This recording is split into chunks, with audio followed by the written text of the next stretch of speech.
Every week I take a question from the fleet for a segment I call Questions from the Fleet. It's Sunday, and that means we're getting more questions from the fleet. And the first question comes from Nick, the Minnesota sport guy. He asks, what do you think the state of the Star Wars fan base would be if Disney had kept going with what we now know as the EU? First of all, like the idea of creating Star Wars movies around stories that are already written. I mean, think about that. The prequels, the original trilogy, they weren't books, they weren't games, there weren't stories that were being told outside of the films. These stories were written for the movies. The movies are the starting line for everything else, right? George Lucas canon trumped everything, right? So the idea of continuing on with the EU and maybe making films and stuff like that around stories that were already known and written doesn't interest me whatsoever. The idea of making or wanting a Darth Revan show or a movie, for example, okay. I mean, you already got those stories in another form, right? I want new characters, because that's what Star Wars is all about. New movies, new stories, new characters. It's not about adapting something to fit a movie. It's about a movie creating something and then non-film material coming around it. Does that make sense? Anyway, that's the way it's always been. And to tell you the truth, in terms of the fan base, as you mentioned, I don't think it would have changed anything. I've often said that Star Wars is a generational thing. I don't know if that's avoidable. Previous generations have always bitched and moaned about the newer generation Star Wars. That's a trend that we've seen in the past, a trend that we're seeing now. And I suspect that when the kids nowadays are old enough to, have a voice, as the prequel era generation does now, they will grow up to have a voice and defend what they love, right? There's no question in my mind that that's the case. So I don't think it would have changed anything if Disney had kept going on with the EU. You'd still have a subset of the fandom screaming, as there always is a subset of the fandom screaming. I don't think it would have really changed that much, and I wouldn't have wanted it anyway. Like I said, we're not making Star Wars movies based on some novels, comics, and games. We're making Star Wars movies to set the trend for those comics, novels, and games. The next question comes from Sofa Sith Lord. If you could choose one existing character from the official canon of Star Wars to build a show/trilogy around, who would you choose and why? Golly, man. That's really tough because my brain doesn't really go there. I always want new characters, new stories, things that we've never seen before. But if I was forced to pick a character that appears in official canon, to have a show or movie around, a trilogy around, the first name that pops into my head is Casturfo from Bloodline, with the novel Bloodline. He's a politician. He was a very layered and interesting character. Initially you thought he was, well, I won't spoil it for you, but something like that, a lesser known character. I wouldn't really necessarily want a big character that's appeared on the screen to have their own show. Obviously we're getting the, Cassian Andor show. I guess that's still happening. I have no idea. But that show doesn't really excite me too much. But the idea of doing something different, like a Casturfo show, for example, would be interesting. Politician. It wouldn't have to be all conflict and boom, boom, and bang, bang. You could have a pretty intriguing political show based around this dude who's making his way through the ranks.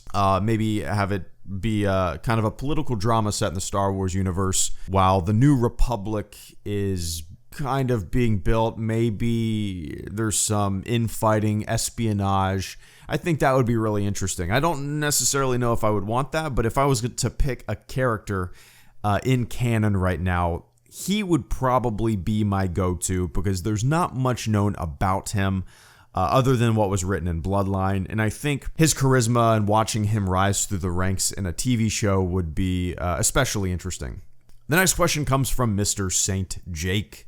I just found out that some of the 501st Legion will be appearing in The Mandalorian. Yeah, I saw that picture a while ago. That's pretty awesome for those folks. If your personal time wasn't an issue and you had the opportunity, would you rather appear in a Star Wars TV show or a feature-length film? Also, would you rather be in or out of your Stormtrooper gear as an extra? I would rather appear in a movie. A Star Wars movie. Star Wars and movies go hand in hand with me. It's still a weird concept that we're going to be getting a live action Star Wars TV show in about a week. Less than that now, anyway. Yeah, in a couple days by the time this goes up. A couple days, like 2 days when this goes up on Sunday. That's hard to believe. It's still weird. Still doesn't make sense. So, yeah, Star Wars movies, I don't think I will ever be more excited for a Star Wars project than I am about a Star Wars movie. You know, Star Wars belongs on the big screen. It's a big popcorn eating communal event. So yeah, I would no question rather be in a Star Wars movie than a TV show. And I think it would be fun to wear my Stormtrooper armor. Or I guess be a random ass patron in the back of a cantina, just in normal face, I suppose. But no, the idea of being like a Stormtrooper extra in a movie, just to be like, yep, that's me. How do you know? I guess I can tell by my walk. I think that would be kind of neat, you know. But yeah. And the next question comes from Psychotic. If you were to settle on a Star Wars planet, which planet would that be and why? My heart says Tatooine, just because I'm a fan of Star Wars externally. But if I was in universe, I would say Naboo, because it's pretty. The next question comes from Tan Production. If you got the chance to create a Star Wars trilogy, what would the main character and villain be like, and when would it be set in? So, I like the idea of going way back in time. I've said this before, so I apologize if you've heard this. I like the idea of going way back in time and kind of looking at the people who first discovered the Force, because I've always kind of seen the Force as being like gravity, right? It's always been there, but it just took somebody or a group of people to discover it. Discover that they can bend it to their wills and wishes and whatnot. I don't know when that would be set, but that's the concept that I like. What would the characters and villains be like? The villains wouldn't necessarily be outright villains, right? No masked wearing boogeyman, bad guy. I think a villain in a show like that, or a movie like that, a trilogy like that, would be interesting to have them layered. And, you know, you can see things from their point of view. Because the villains would probably be those who want to, you know, hide this power from everybody else. But from certain points of view, the villains might be the ones who want to democratize it, because we know that if gets into the wrong hands, if this knowledge of the Force gets into the wrong hands, we know where that leads. So there wouldn't necessarily be outright villains in a show like that, in my opinion. It would be all based on what you think the correct thing to do would be, because you would have characters wanting to hoard it for themselves, for their own personal gain, and maybe they would be the villains. You would have people that want to democratize it and spread it around the galaxy, but we all know where that leads, and maybe some people see them as the villains.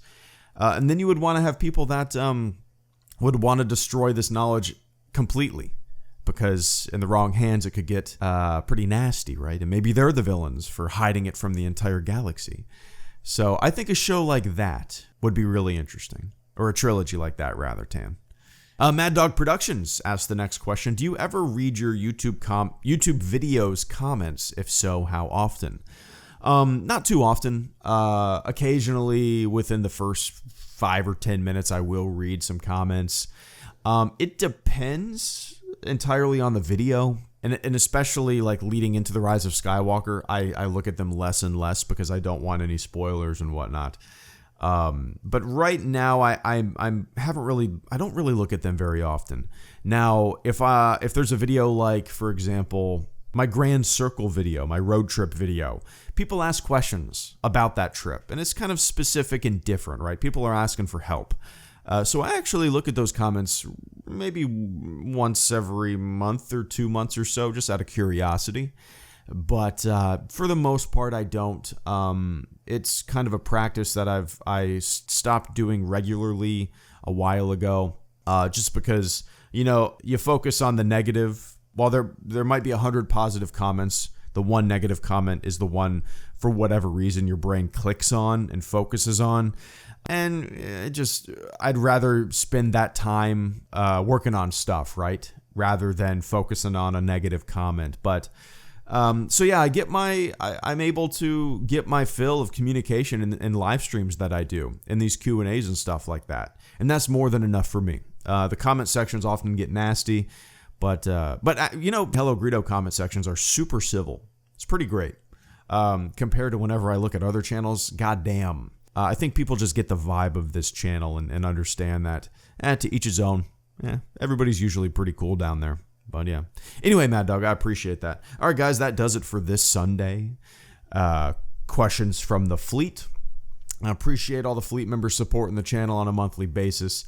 Look forward to my next post. You guys can ask some questions, get creative with it, and we'll have some fun.